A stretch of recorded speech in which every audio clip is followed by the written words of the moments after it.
Boa noite, pessoal. Então, a gente está aqui na reta final do estudo do livro E a Vida Continua.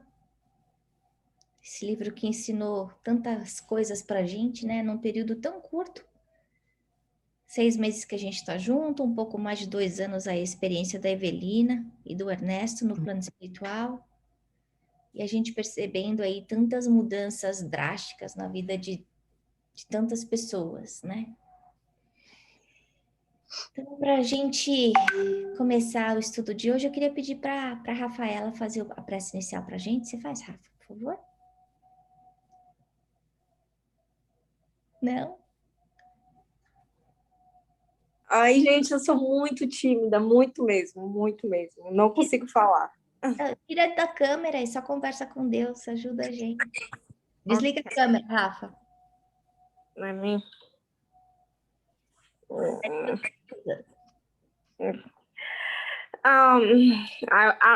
Eu vou tentar. Um, um,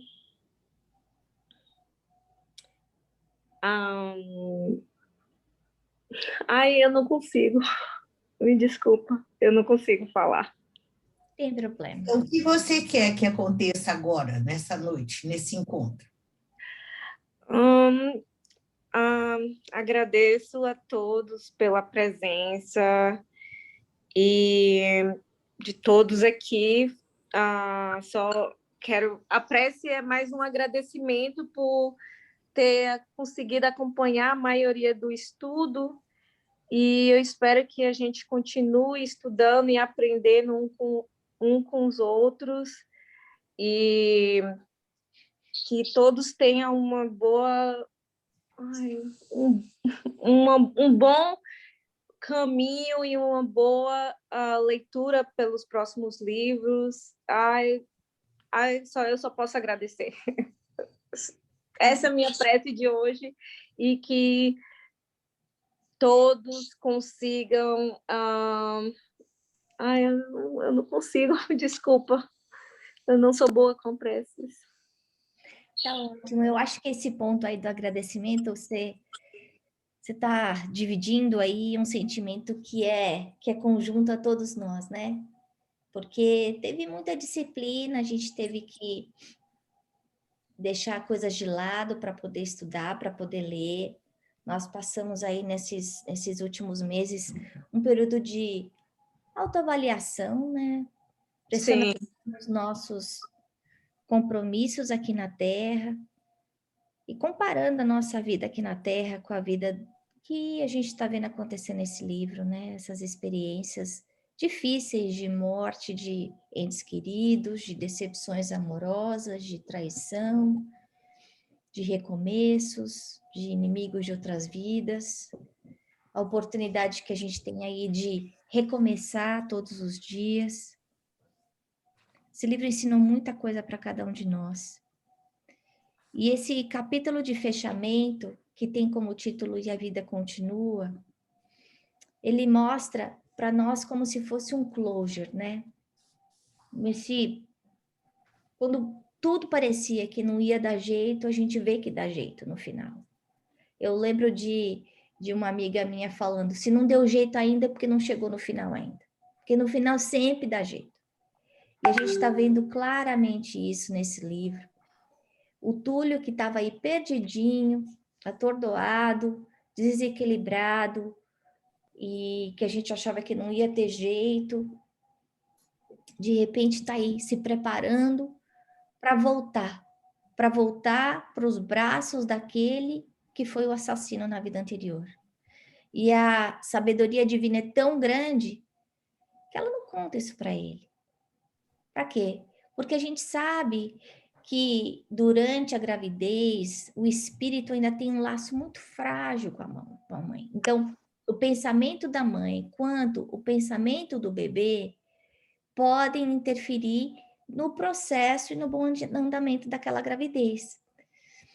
A gente, esse sábado, vai ter uma palestra sobre família, e eu conversando com a pessoa que que vai dar palestra para a gente, a Eliana, ela estava comentando das experiências que ela teve em relação a abortos mesmo, né, perdas de bebê. E é interessante a gente saber, né, o quão interessante e triste a gente vê o quanto esse é comum. Mas quando a gente olha com os olhos de André Luiz, a gente entende um pouco por que essas dificuldades, muitas vezes, de receber uma criança, né? O cuidado, a atenção, o planejamento que o plano espiritual tem para fazer com que essa futura mãezinha e o bebê sejam protegidos, né? Ele usa, o instrutor Ribas usa uma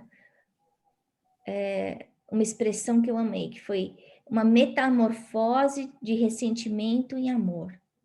E muitas vezes a gente fica querendo saber, mas quem foi o meu filho? Quem foi o meu pai? Não, vamos deixar para lá. Esse livro retrata para a gente o novelo complicado de história que a gente tem em vidas passadas. Inclusive o Ribas fala, todos nós somos uma família, até eu estou aí, reunido com vocês aí nessa história. Então tem esse círculo aí de 7, 8 pessoas envolvidas diretamente nesse drama, nessa trama, mas ele fala tem muitos outros. A família espiritual que a gente cria, que a gente começa a cultivar, vem aí de séculos e vem aí misturada com aprendizados e com muito sofrimento. E dependendo da forma como a gente trata esse sofrimento, a gente pode fazer essa bolinha de neve ficar maior ou ela terminar.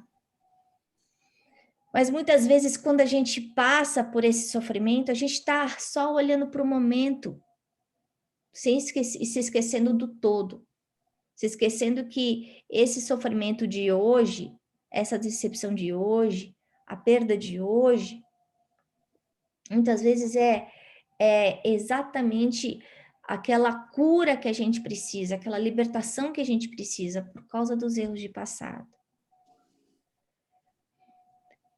No plano espiritual, a gente vê a modificação também, tanto da Evelina quanto do Ernesto. Eu achei interessante eles mostrarem isso, né? A Evelina ficando mais madura, a gente que conheceu ela, uma menina moça, né? Ainda muito imatura, muito egoísta, assim, ainda pensando muito só nela, mostrando aí a sua imaturidade do ponto de vista moral.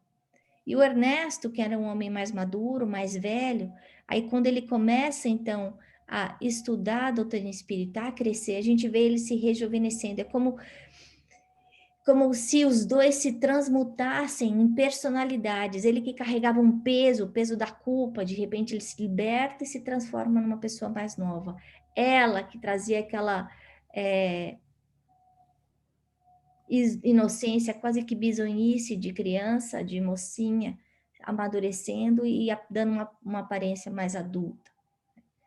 E da mesma forma a gente vê que essas transformações, principalmente no próximo livro que nós vamos estudar, que é o Libertação, o tanto que esse pensamento vai plasmar de imediato as formas que a gente tem no plano espiritual. E esses pensamentos, eles continuam plasmando. A gente vê isso acontecendo claramente no plano espiritual, simplesmente porque a matéria espiritual, ela é muito mais maleável do que a matéria física, né? Mas dito isso, cada vez que eu tô com um pensamento negativo, cada vez que eu tô com raiva, cada vez que eu tô com rancor, e aí voltando um pouco na palestra que a Geice deu ontem, né? De sacudir o pó, um conselho tão sábio para todos nós. Por quê? Porque cada vez que eu me agarro a esse lixo mental, esse lixo espiritual, eu estou me envenenando. Eu estou, de alguma forma, trazendo para o meu corpo perispiritual, através do meu pensamento desequilibrado, doenças, venenos, sofrimento. Então, se eu já estou sofrendo, quando eu fico, de alguma forma, ruminando esse sofrimento, eu estou alongando, eu estou colocando fermento. Talvez até a próxima palestra devia ser um pouco de fermentos levé da massa toda. Porque se a gente não aprende a sacudir o pó, esse fermento de mágoa, esse fermento de rancor, esse fermento de sofrimento, ele pode, de alguma forma, desnortear a nossa vida, desnortear a nossa saúde, a gente entra em depressão, a gente pode pensar em suicídio, desnortear o nosso casamento, azedar um relacionamento, e isso a gente perde a encarnação inteira, porque muitas vezes a gente vem com aquela pessoa para nós ajustarmos arestas, e quando a gente fica preso às dores, aos sofrimentos, a gente acaba estragando essa oportunidade bendita de reajuste, né? Seja com o cônjuge, seja com o filho, seja com o pai, com a mãe. No plano espiritual e no plano físico, Ribas falando, somos viajores do berço para o túmulo e do túmulo para o berço, renascendo na terra e na espiritualidade, quantas vezes forem necessárias. E aí, tem fim? Tem fim. O fim vai ser quando a gente não criar mais sofrimento para a gente, quando a gente aprender a viver bem, a viver a lei do amor. Enquanto a gente tiver algum saldo negativo na nossa conta corrente do banco espiritual, a gente vai ter que encarnar. Então, essa viagem, eu acho que se a gente olha para esse tempo que a gente está passando aqui, como uma viagem, né? Quais são os apetrechos que eu preciso nessa vida como encarnado para viver bem?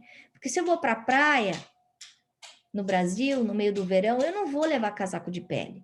Eu vou levar biquíni e vou levar protetor solar.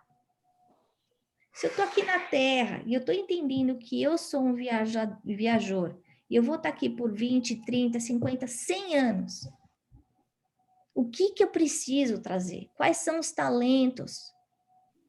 O meu kit de sobrevivência aqui na Terra. Qual é? Porque muitas vezes a gente esquece qual é o kit de sobrevivência. E a gente se apega a coisas que não vão fazer diferença. Ao mesmo tempo, a gente viu que tanto a Evelina quanto o Ernesto, eles usaram esse kit de sobrevivência no plano espiritual. O kit de sobrevivência deles foi o quê? Foi aprender, foi estudar, foi se modificar para conseguir perdoar. Perdoar o quê? O marido que foi infiel, o marido que desrespeitou, a mãe que de alguma forma tinha deixado ela embora, focou no casamento e mandou ela para uma escola que ela não queria ir, e que ela ficou sozinha, que cresceu sozinha, quando não era isso que ela estava precisando. O que ela precisava era de mãe, de carinho, de atenção, pela própria fragilidade que ela tinha. Então, no plano espiritual, os dois, eles usaram o tempo precioso que eles tinham, esses 2 anos que eles tiveram lá, para se modificar. E aí eu pergunto para cada um de nós, o que é que a gente se modificou nesses 6 meses? Em quê? Em quais áreas? Porque André Luiz vem trazer esse recado para a gente, não é simplesmente como fato, curiosidade, né? Não. É para a gente absorver o conhecimento e aplicar esse conhecimento. E qual é o conhecimento que está sendo mostrado nesse livro? O quê? Que família é um cadinho difícil, que tem o bico de bolsa embaixo, que vai esquentar o nosso bumbum, que a gente vai querer sair correndo, que a gente não vai ter uma vida só de flores. Jesus não prometeu isso para a gente. Ele mesmo morreu na cruz, foi traído por todos os apóstolos. Todos. A única pessoa que estava lá na frente da cruz lá era a mãe Maria Madalena. Então, aí fica a gente aqui, imperfeito, achando, poxa, mas eu sou tão boazinha. Como é que Deus está fazendo eu sofrer isso? Eu estou fazendo tudo direitinho. Por que eu estou passando por isso? Gente, a gente está passando por isso porque a gente tem um passado de dívida. E esse sofrimento de hoje é a cura das bobagens que eu fiz na vida passada. Esse livro é um puxão de orelha para a gente parar de reclamar. Para a gente olhar no espelho, não com os olhos de, ai, nossa, a Ana bonitinha, né? Pinta o cabelo, óculos novo, tal. Não, não é essa Ana. A Ana é aquela que matou, fuzilou, queimou, traiu, abandonou, mentiu, desonrou. Que nessa vida vem com um corpinho diferente, cabelinho diferente, óculos diferente, nome diferente. Mas a gente sabe que essa mensagem, que essa bagagem que a Ana traz, continua com a Ana. Por quê? A gente já aprendeu isso. Onde é que está isso? Está na memória espiritual. E essa memória espiritual que precisa ser o quê? Ajustada. E ela é ajustada como? Pela cura. Infelizmente, muitas vezes, essa cura tem que vir através do sofrimento. A gente já viu o primeiro passo, e a gente viu exatamente o passo a passo nesse livro, como é que funciona o reajuste com a lei. Primeira coisa é o quê? Despertamento consciencial. Despertei, entendi. A hora que eu entendi, o que que eu vou fazer? Eu vou me ajustar com a pessoa. Ajustei. Qual que é o terceiro passo? É o espiar. Então, se eu estou espiando agora, é bom, porque eu estou no final da conta. Eu estou na última prestação do cartão de crédito. Aquele que não sabe nem que fez a bobagem, nem começou a pagar, só está pagando os juros sobre juros. Então, o que parece ruim, na verdade é bom, mas para eu conseguir perceber isso, eu preciso tirar o meu óculos, que foi feito aqui no oculista, e usar o óculos que André Luiz está dando para a gente. É essa a mensagem desse livro, pessoal.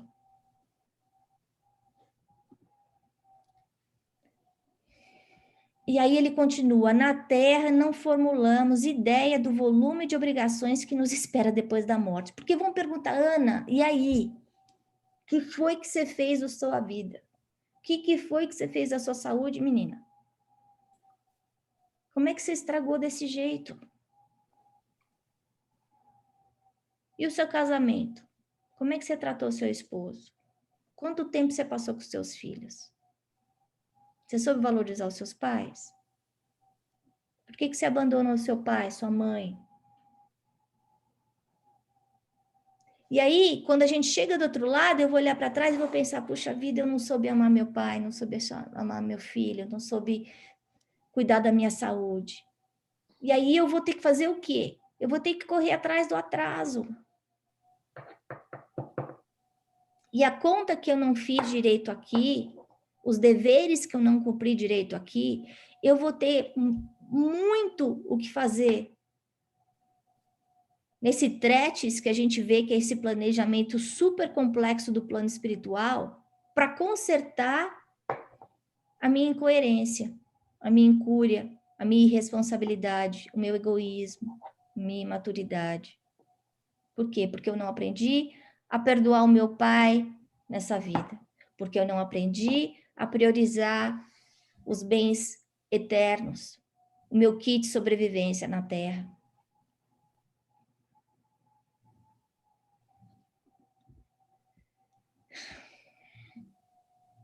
Primeiro, o projeto, em seguida, a execução. No plano físico, idealiza-se a continuação da vida no mundo espiritual. No mundo espiritual, idealiza-se a correção, o reajuste, a melhoria, o polimento dessa mesma vida no plano físico. Esse parágrafo é importantíssimo, porque se aqui a gente está falando que no plano físico é quando eu estou executando o que eu me comprometi no plano espiritual. Então, não é Deus querendo que eu sofra. Não, é o que eu aceitei como programação.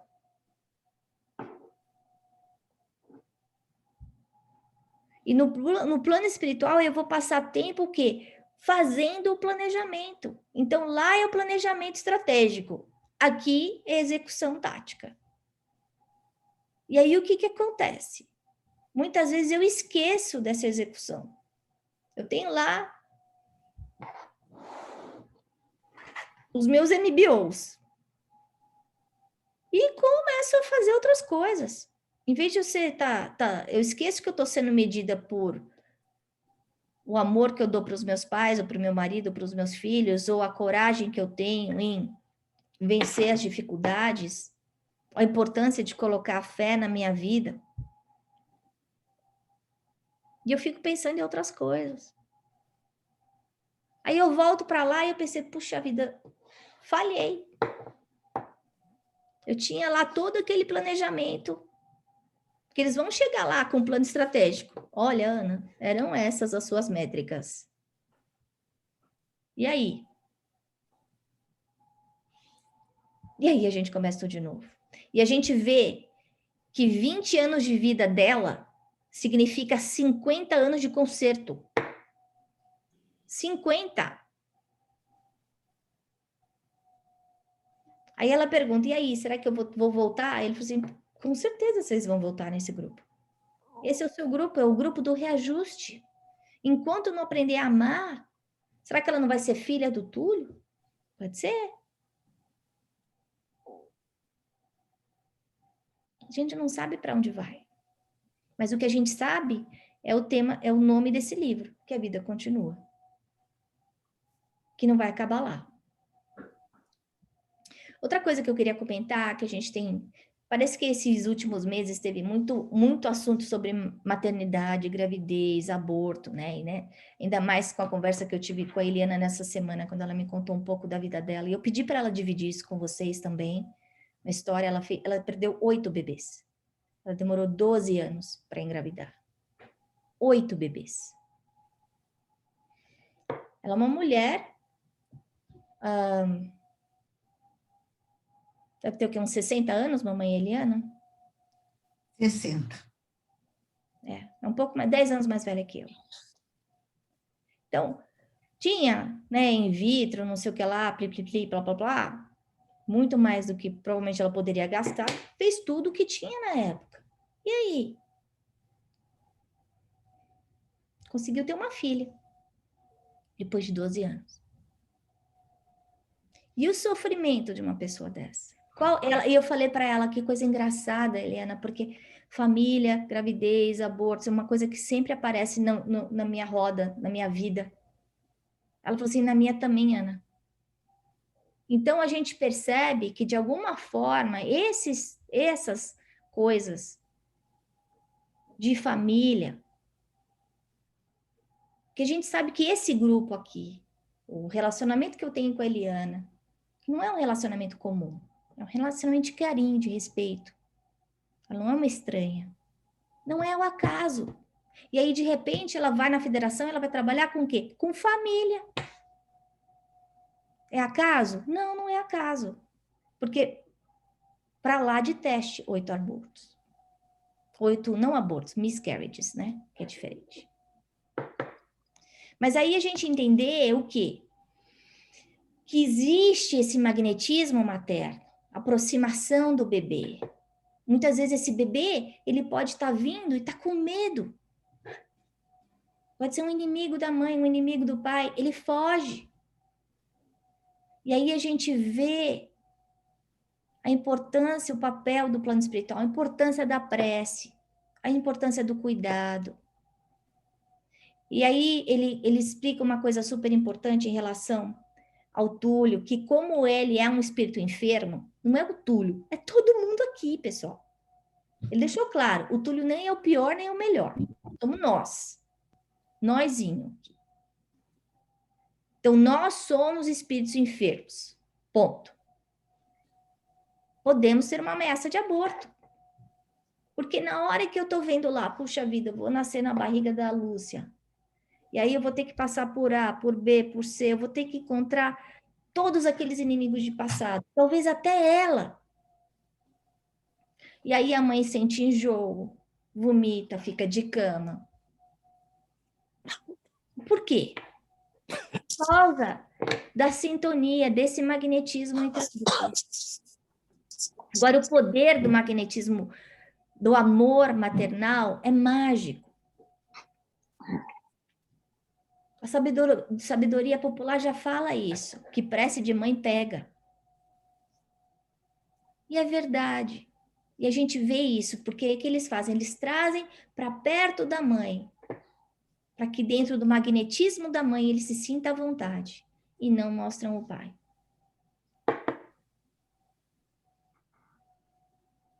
E aí outra coisa que ele fala é que se o espírito fosse evoluído, só de se aproximar, a mãe faria bem para a mãe. Então eles não teriam que trabalhar muito. Então a gente vê o papel da nossa evolução no processo reencarnatório, que da mesma forma que não existe uma morte igual a outra, não existe uma gravidez igual a outra. Por quê? Porque não existe um processo reencarnatório igual ao outro. 5 filhos, 5 gravidezes, 5 experiências completamente diferentes. 5 crianças com comportamentos diferentes.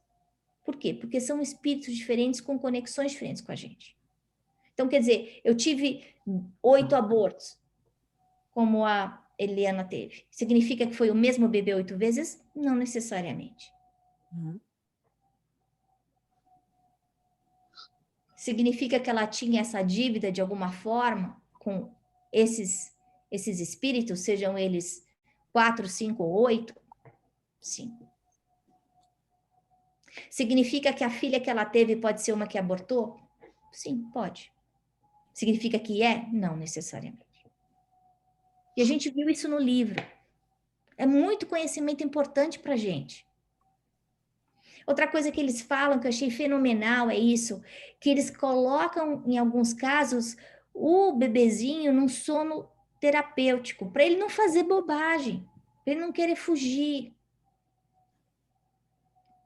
E vai variar de acordo com a sua evolução. Então, quer dizer, a gente sabe que existe o processo de miniaturização, como a gente já viu nos outros livros de André Luiz. Nesse processo de miniaturização está bem explicado na história do Sigismundo, no Missionários da Luz. Existe, ele vai se miniaturizando, o perispírito, perdendo a forma, e aí perde a forma, como se ele fosse sendo anestesiado, passando por uma amnésia. Mas ele está explicando aqui que alguns espíritos não têm que passar por tudo isso. Será que Jesus passou por isso? Com certeza não. Você imagina a gravidez de Maria? Ela devia conseguir correr maratona, né? Então, por quê? Porque aí a vibração de Jesus devia fazer com que ela se sentisse no céu, com aquela energia inacreditável.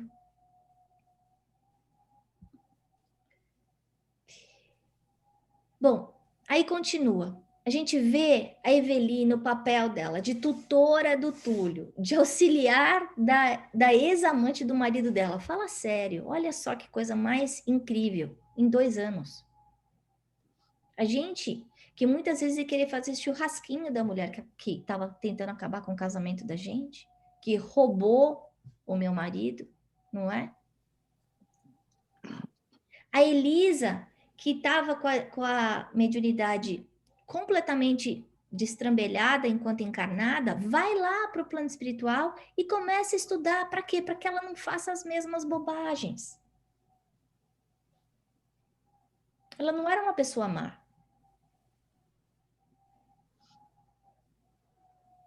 Outra coisa que eu achei lindo é a barriga onde o Desidério vai nascer. Essa mulher que, gente, a descrição que ele faz de paupérrima, 5º filho, passando fome, marido com tuberculose. A gente aqui na Terra ia pensar onde está a cabeça dessa mulher que vai engravidar de novo. Que irresponsabilidade! Olha nós julgando aqui. Olha a Ana Moreno julgando aqui. E aí, do ponto de vista espiritual, essa mulher, essa Mariana está fazendo uma caridade, está fazendo um serviço. Olha só que coisa, gente. E a gente julgando, né? Se esquecendo do compromisso. Acontece do outro lado. E aí, de repente, aquela mãe que não pode ter o filhinho chega na mão dela, o filhinho que ela precisava ter.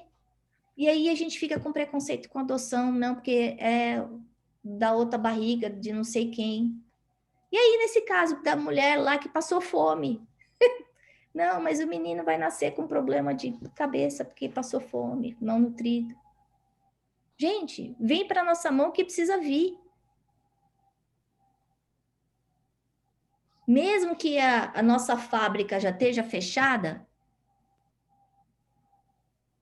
se tiver que vir, vai vir. Da mesma forma que veio aí.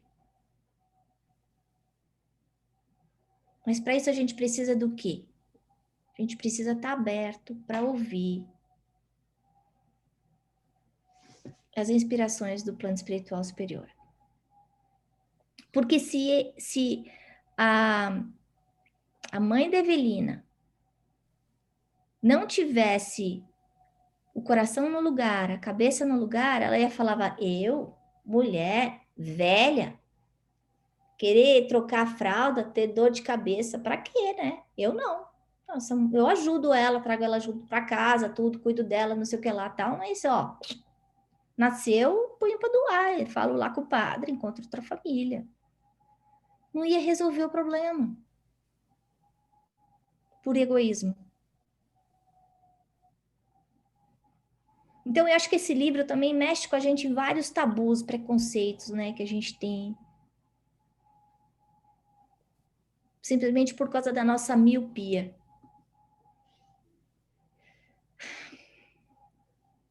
E aí, na hora, né, do reencontro, do casamento. Achei tão bonito isso, né, de pensar que a gente pode casar no plano espiritual, né? Esse é casamento como um encontro de almas, não é um casamento, não é um acasalamento, né?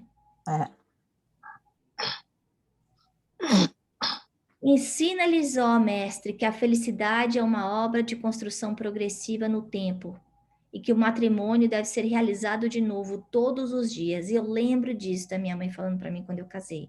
Minha filha é plantinha. Se deixar de regar todo dia, morre. Não adianta a gente deixar na chuva esperando que vai chover. Não, é a gente que tem que regar. Na intimidade do lar, de maneira que os nossos defeitos se extingam nas fontes da tolerância recíproca, a fim de que as nossas almas encontrem a perfeita fusão diante de ti, aos clarões do amor eterno. Gente, coisa linda, né? Que é interessante, porque quando a gente faz muita besteira e a outra pessoa perdoa a gente, de alguma forma a gente melhora, né? A gente fica até com vergonha de ficar fazendo bobagem o tempo inteiro, né? É mais fácil a gente continuar brigando enquanto o outro fica brigando com a gente. Mas é difícil a gente brigar sozinho, né?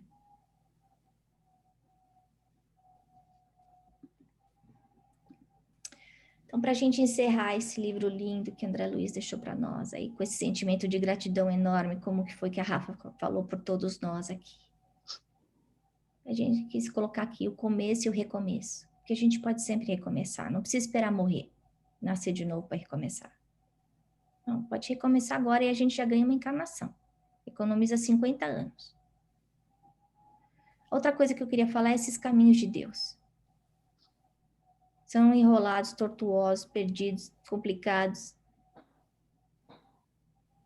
Mas a gente tem que entender que Deus não é taxista do rio. Ele sabe para onde a gente está indo. E Ele está levando a gente para o lugar certo. A gente não vai ser abduzido. Então, lembrar de confiar. Mesmo quando a gente tiver com aquela sensação de, nossa, não é possível que está dando tudo errado. Não é possível. É porque ainda não chegou no final. É porque precisava desse meio, não é o fim. Essa experiência, esse despertamento, essa cura, essa libertação. E a gente lembrar, como ele fala aqui, que a felicidade é obra do tempo. É construída todos os dias. Com a nossa vontade, mas principalmente com o nosso trabalho. A gente não pode reclamar uma felicidade no hoje se a gente não plantou isso ontem. Mas a gente vai colher uma felicidade amanhã se a gente plantar hoje. Na nossa vida e na do outro. Né? Bom, era isso que eu tinha para falar para vocês. E agora a gente abre para os comentários.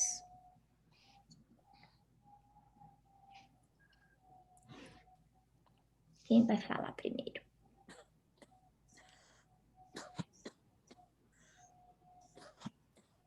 Jesus, que silêncio.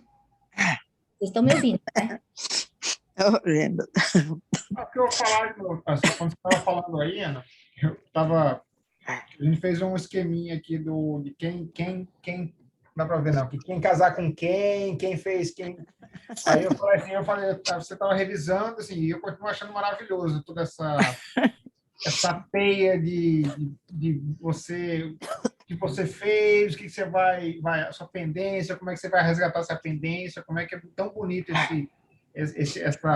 esse planejamento do Ministério da Reencarnação. Eu estava falando, brincando com a gente, falei, olha, eu quero trabalhar lá, eu estava falando aqui com o universo, quando eu desencarnar, se eu tiver merecimento, me bota a trabalhar lá, que eu vou gostar de trabalhar com isso. A pedir emprego virtual aqui. Mas fora a brincadeira, assim, eu acho muito bonito, esse livro é muito legal, eu acho que a gente acaba não, como você bem falou da sua amiga que teve um 8 abortos, né? E como a gente às vezes não ainda mesmo estudando, mesmo se dedicando, a gente acaba escorregando às vezes e não tendo percepção de como algumas coisas acontecem porque tem que acontecer. Então, assim, e aí a gente tem que partir para aquelas premissas bem básicas, tipo, Deus não dá o fardo maior que você pode carregar, né? Tipo, se você está passando por isso, você tem que passar por isso, mas Deus sabe que você vai conseguir passar por isso, né? E você, depois que você passa, você olha para trás e você consegue enxergar. Só que Deus está enxergando tudo isso na frente, né? Ele tem uma visão bem melhor que a nossa. E eu acho que assim, é muito, muito bacana quando você vê tudo isso, e eu acho que é um choque de realidade, né? A gente, às vezes, não se achar que... Hoje eu li uma coisa muito interessante, diz, olha, você conhece Nicolau Copérnico? O mundo não gira em torno de você, a Terra gira em torno do Sol, né? Então, assim, é importante esse choque de realidade, esse pezinho no chão, e saber que, por mais que a gente sofra, por mais que a gente veja, não consiga ver o que está acontecendo, ou tenha o ímpeto de reclamar, ou o ímpeto de se revoltar, a gente sabe que tudo que está acontecendo é para o nosso bem, e muitas vezes outras vezes é para o nosso crescimento, né? Então, assim, é muito bonito quando você começa a ver, depois quando a gente fez esse esqueminha aqui, nossa senhora, é tudo, tipo, quem desencarnou aqui vai poder voltar a amar a pessoa que amou no passado, porque eles sentaram juntos, a pessoa, o Caio, que roubou o dinheiro, pegou o dinheiro todo da mãe da Evelina, né? Evelina, ela vai vir como filha, ela vai usar o dinheiro que era dela antes, tipo, é muito interessante, é muito legal.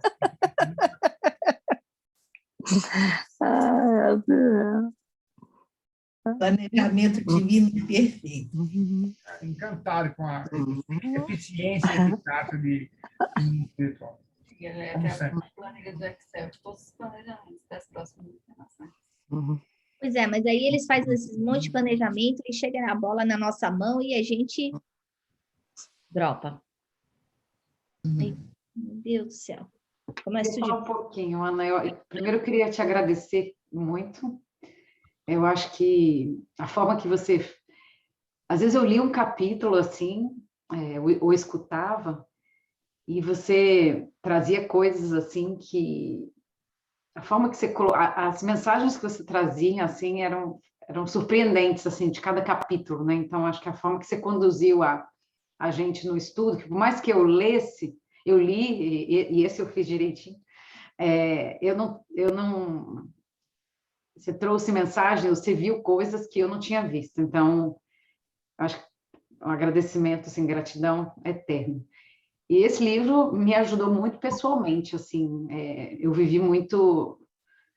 Foi o livro, acho que do passado para esse, que eu mais aprendi, assim, a lição na carne, né? Eu fiquei menos preso na história, assim, mas senti um pouco os aprendizados, me fez passar pela minha vida, né? Assim, para minha reflexão. Então, para mim, foi um processo muito, muito importante. Que bom. Testemunho individual, assim, que eu não fiquei tão apegada no romance em termos assim, da história, né? Mas muito mais na minha história, do que eu aprendi da minha história com aquela história. Muito bom. Bom, é isso Obrigada. Obrigada. Isso da gente estudar em grupo, essa é a vantagem, né? Porque muitas vezes a gente está lendo e você fica com pressa de ver o próximo capítulo e acaba atropelando muitas vezes a mensagem, né? Isso da gente fazer essa reflexão em grupo sempre ajuda mesmo. Que bom. O que mais?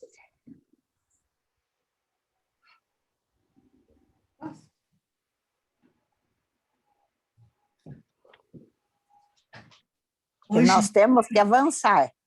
Nós temos sempre que avançar, continuar a vida e avançando sempre.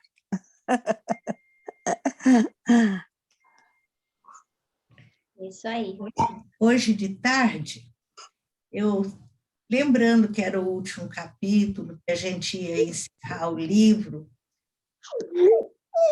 senti vontade de fazer isso que eu faço nas nossas leituras de Emmanuel, de contar para vocês que pedacinho que eu gostei mais. E perguntar para vocês qual era o de cada um.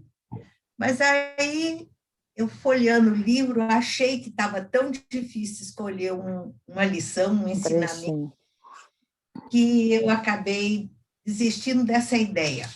E, então, escrevi que, de uma certa forma, traduzem direitinho a minha gratidão por essa obra, por esses ensinamentos. Primeiro aprendizado precioso que nessa obra nós encontramos informações preciosas para ficarmos mais familiarizados como é a vida no plano espiritual. Se a gente tinha alguma dúvida, ou se a gente não sabia nada, agora a gente está sabendo direitinho como é que as coisas funcionam lá, com disciplina, com trabalho, com responsabilidade, levando os compromissos realmente com muito amor, com muita seriedade, né? E eu já sabia que a vida aqui na Terra é um pálido reflexo da verdadeira vida, que é a vida espiritual.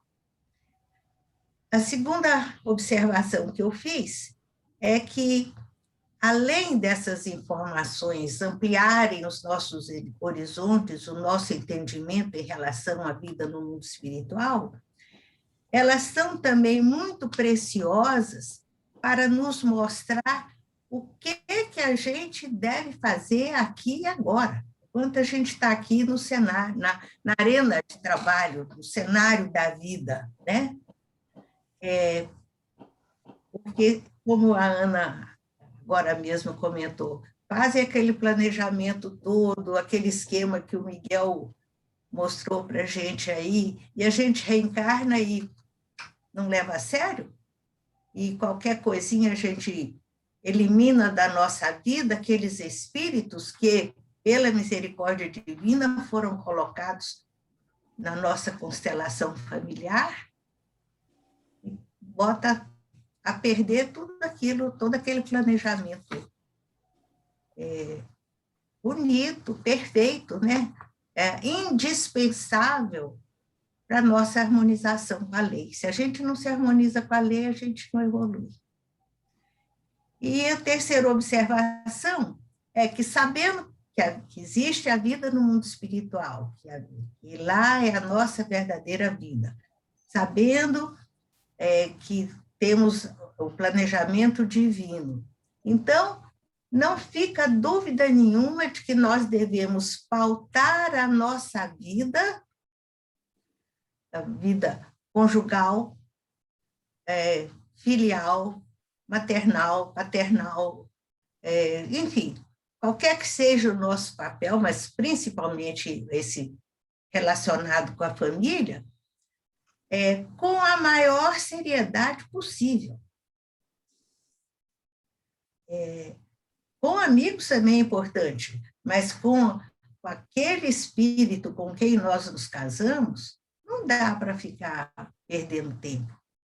Com os filhos que nós recebemos, não dá para brincar e fazer mal feita a nossa lição de casa, né? Então, a gente tem que estar muito atento, procurando estar sempre presente, mas não presente fisicamente, presente de corpo e alma, doando o melhor de nós, fazendo para o outro de verdade aquilo que nós gostaríamos que nos fizessem, sem perder a bússola que são os ensinamentos de Jesus. Porque muitas vezes a gente, na nossa maturidade, pensa que uma determinada coisa, e, por exemplo, mimar os filhos, é o melhor que eu posso fazer por eles. Mas o que eu falo melhor para o outro é aquilo que se coaduna mais com a lei divina, com os ensinamentos de Jesus. Paciência, perdão, tolerância, fraternidade, caridade material, moral, enfim, fazer o melhor nesse sentido, dentro da escala dos verdadeiros valores. Então, é isso. Obrigada, André Luiz.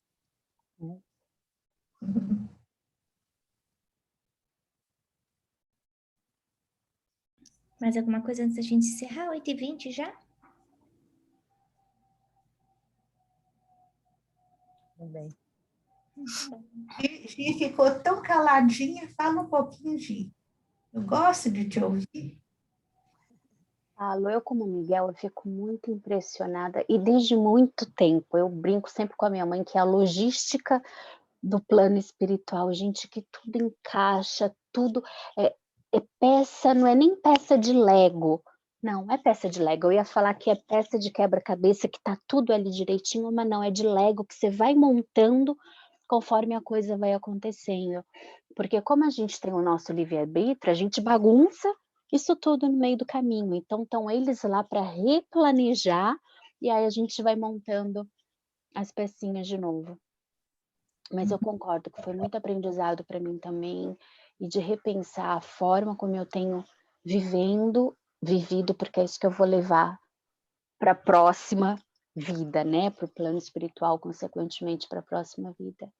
Foi muito bom o livro. Não foi um emaranhado de vidas, né? Ao mesmo tempo que suave, ao mesmo tempo que mais tranquilo, mas de muito ensinamento e aprendizado. Para a próxima, mas ainda está muito em tempo para essa agora também. Sim, verdade. Eu estava refletindo exatamente nisso, dona Lúcia, o quanto que para mim ficou mais claro ainda, né?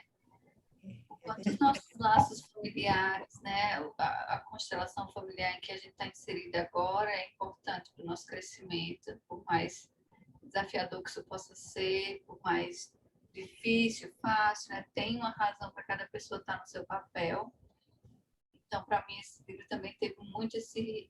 Porque o que eu falo, o que a gente brinca aqui desses emaranhados, para mim, é o emaranhado, mas é o que está por trás disso. Né? Tem um porquê, tem um significado, tem um objetivo, tem um crescimento. Então, a gente olha para a nossa própria vida e reflete das nossas relações e como que a gente tá cuidando de cada uma delas. Eu acho que esse livro foi muito importante por isso, né? A gente viu aí vários momentos em que pessoas que a gente tinha raiva, que eles, né, tinham raiva, de repente eles começaram a descobrir um amor, porque eles sabiam que aquela pessoa precisava de cuidado, sabia que tinha um propósito maior. Então, acho que, para mim, coincidência com o que a Ana estava falando da questão da família, que a gente vai ouvir mais sobre a família no final de semana, a grande mensagem desse livro para mim é isso, é a importância da nossa família, a importância da gente investir nesses relacionamentos, porque são os relacionamentos, claro, que a gente ama a humanidade como os nossos irmãos, mas são esses relacionamentos que vão fazer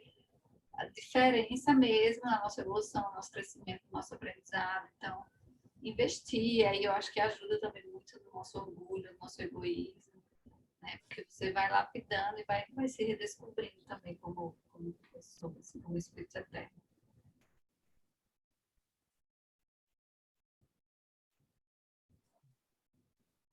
Então, pessoal, vamos encerrar? Aline, faz a prece final para a gente, por favor.